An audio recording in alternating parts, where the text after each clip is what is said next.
Bonjour mon frère, ma soeur, j'espère que tu vas bien par la grâce du Seigneur. Me voici devant toi ce matin avec une parole, une pensée et une prière. Nous sommes au deuxième jour de notre thème intitulé Adore Dieu.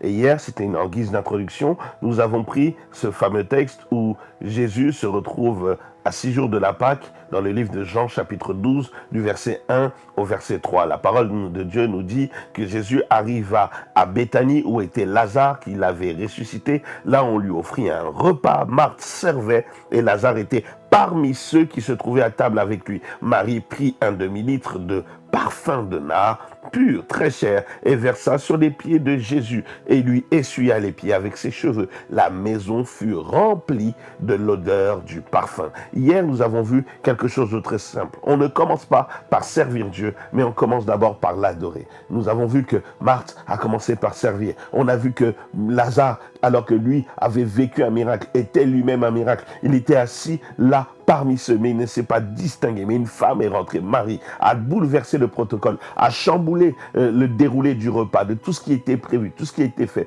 Elle n'est pas venue pour manger, elle n'est pas venue pour servir, elle n'est pas venue pour s'asseoir, elle est venue d'abord pour adorer. Regardez l'attitude de cette femme et nous le verrons tout au long de cette semaine. Qu'est-ce que l'adoration apporte dans notre vie? Et c'est ce que nous allons voir aujourd'hui. Première chose, l'adoration dépasse toute envie de recevoir, mais elle te donne envie de tout donner. Je répète, l'adoration t'enlève ou dépasse toute envie de recevoir de la part de Dieu, mais elle te donne toute envie de tout donner pour Dieu. Tu veux tout donner, ça te dépasse. Tu n'es pas là en fait pour recevoir quelque chose d'abord. Combien de fois nous sommes allés en prière en demandant à Dieu, Seigneur, donne-moi, je veux, je désire, j'aimerais avoir, tu peux me donner. Mais combien de fois on s'est dit, Seigneur, moi je te donne tout. Je te donne tout mon cœur. Je te donne toute mon âme, je te donne mes biens, je te donne ma vie, je te donne ma famille, je te donne mes projets, je te donne mes projets, je te donne mes ambitions, je te donne mes rêves. Combien de fois on l'a fait?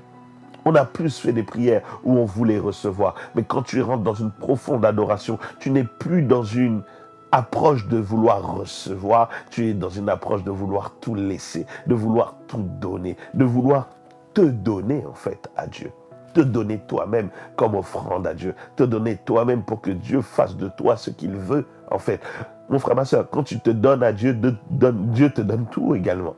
Mais nous, on voulait que Dieu nous donne tout sans nous donner nous-mêmes. Non, ça ne marche pas. Jésus-Christ s'est donné entièrement pour nous. Nous aussi, nous devons nous donner entièrement à Dieu.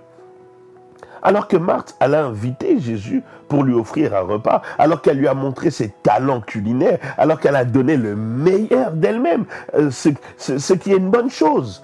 Mais mon frère, ma soeur, des fois, nous pouvons nous rendre compte, que ce soit dans nos assemblées ou dans nos vies de tous les jours, ou même au travail, dans nos maisons, dans nos familles, dans notre société, que souvent, on veut montrer aux autres qu'on fait les choses bien. On veut montrer à Dieu que nous, on le sert très bien. Qu'on veut montrer à Dieu qu'on est des bons serviteurs. Pourquoi? Pour obtenir une bonne appréciation de la part de Dieu.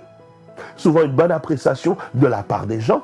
Des fois une bonne appréciation de la part du pasteur. Une bonne appréciation de la part des encadrants. Une bonne appréciation de la part du patron. En fait, on fait tout pour plaire à. Mais par quoi on passe? Par le service, en voulant montrer qu'on fait les choses bien, qu'on sert bien, qu'on s'occupe bien, qu'on gère bien. Ça peut être d'un côté une bonne chose, mais il faut faire attention quand cette déviance nous pousse toujours à chercher l'approbation des autres, des gens, des personnes. Comme si on leur appartenait, que s'ils ne donnent pas leur aval, leur appréciation, c'était la fin du monde. Non, faux. Qu'est-ce que Dieu pense réellement de toi? Qu'est-ce que ton Créateur pense de toi? La différence entre Marthe et Marie, c'est qu'une a invité Jésus pour manger et l'autre a profité de l'invitation pour l'adorer. Là est toute la différence. Une a dit Jésus, viens manger. L'autre a dit Jésus, tu viens manger? Moi je vais venir t'adorer. Elle a profité de l'occasion. Mon frère, ma soeur, à chaque fois que tu as un programme, pour ceux qui ont une église dans ton église, à chaque fois qu'il y a un programme pour prier, pour louer, pour adorer, mon frère, ma soeur, profite pour dire Seigneur, je vais venir. Je vais profiter de cette occasion où tu seras là pour déverser mon cœur, pour t'adorer.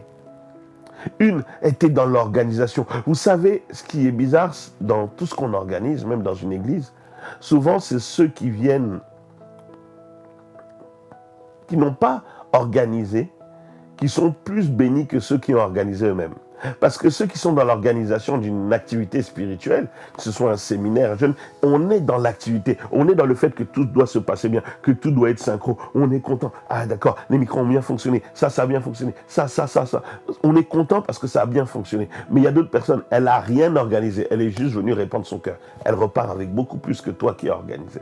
Ne dis pas que c'est mauvais d'organiser, mais n'oublions pas même dans notre organisation de venir adorer Dieu. N'oublions pas dans tout ce qu'on organise, dans nos activités spirituelles. Mon frère, ma soeur, tu te lèves à 5 heures du matin, tu as mis ton réveil tous les jours à 5 heures. Mais dans ces 5 heures-là où tu te lèves, n'oublie pas de laisser une place à l'adoration pour Dieu. Que ça ne devienne pas machinal, en fait. Que ça ne devienne pas organisationnel. Que tu profites de chaque instant pour adorer Dieu. J'espère que je me suis bien fait comprendre dans les exemples que je cite. C'est juste pour nous faire prendre conscience qu'il y a une différence entre organiser et adorer. Beaucoup, nous sommes comme Marc dans l'organisation, mais peu, nous sommes dans l'adoration. Et il est important que nous revenions à l'adoration. Les deux sœurs ont servi un plat différent.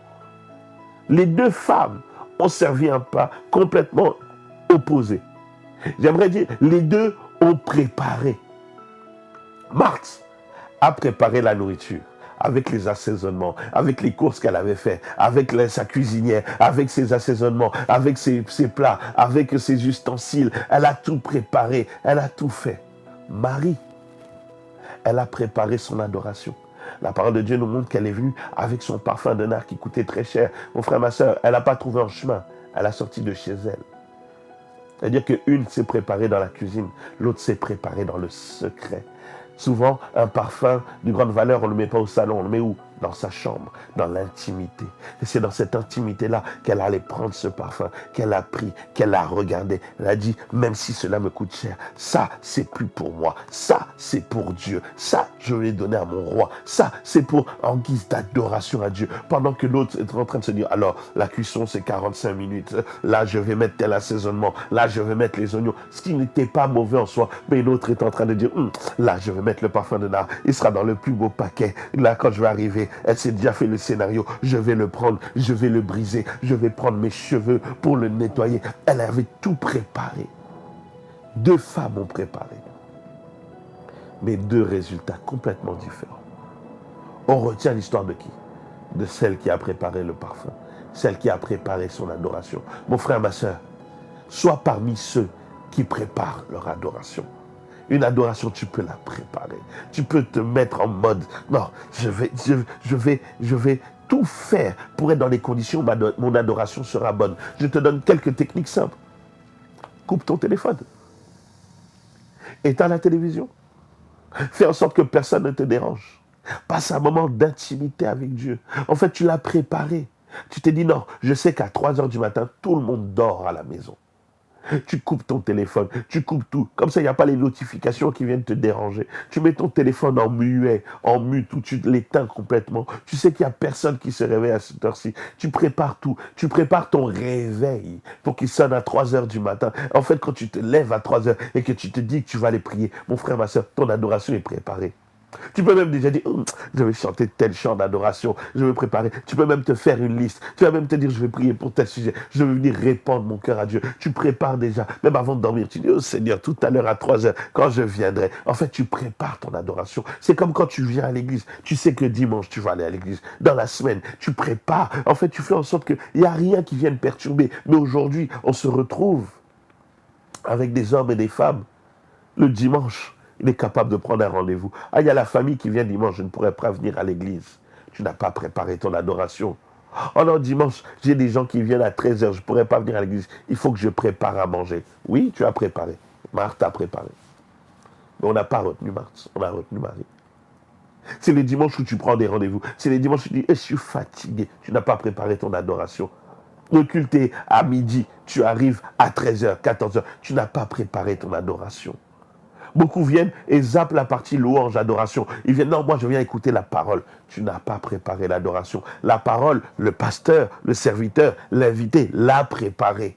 Mais toi, tu devais préparer ton adoration. Tu devais préparer. Le temps de l'offrande est un temps d'adoration. Tu dois préparer ton adoration à la maison. Cette femme a offert le parfum, elle a préparé à la maison. Qu'est-ce que tu prépares? Souvent on prépare nos habits. Souvent, on prépare nos chaussures. Souvent, on prépare... Regardez même, pour un mariage, on prépare tout. Tu as déjà pris rendez-vous avec la maquilleuse, avec la coiffeuse, avec la couturière. Tu as pris déjà rendez-vous avec le tailleur. Tu as déjà pris rendez-vous pour récupérer ton costume au pressing. Tout est déjà préparé. Mais est-ce que pour Dieu, on a la même minutie, on a la même préparation pour l'adorer? C'est important. Réapprenons à adorer Dieu dans notre caractère, dans notre attitude, dans notre comportement, dans notre caractère. Que Dieu nous aide. Laisse-moi faire cette prière pour toi et moi. Notre Père et notre Dieu, nous ne pouvons pas cacher nos manquements, nos fautes, parce que nous sommes tous concernés, même moi, le premier qui parle. Nous avons fait de nombreuses erreurs, Seigneur Dieu Tout-Puissant, dans la préparation de notre adoration. Nous avons préparé plein d'autres choses. Mais nous ne sommes pas préparés à t'adorer, à être réellement dans ta présence. C'est pour ça, Seigneur, nous voulons nous préparer. Nous voulons revenir. Nous voulons arranger. Permets par ton esprit, aide-nous à corriger cela dans notre caractère, dans notre attitude, dans notre emploi du temps, dans notre manière de faire. Nous avons besoin de toi. Cher Saint-Esprit, aide-nous. Aide-nous. Fais-nous grâce. Fais-nous grâce. Au nom de Jésus. Et nous disons Amen. Amen. Passe une excellente journée, mon frère, ma soeur, entre les mains du Tout-Puissant. Ce n'est pas une exhortation à charge, mais c'est pour nous faire prendre conscience que nous devons nous préparer à adorer Dieu, réellement, en esprit, en vérité et dans notre préparation. Que Dieu vous bénisse, mais surtout n'oubliez pas que Dieu est un bon Dieu. Amen.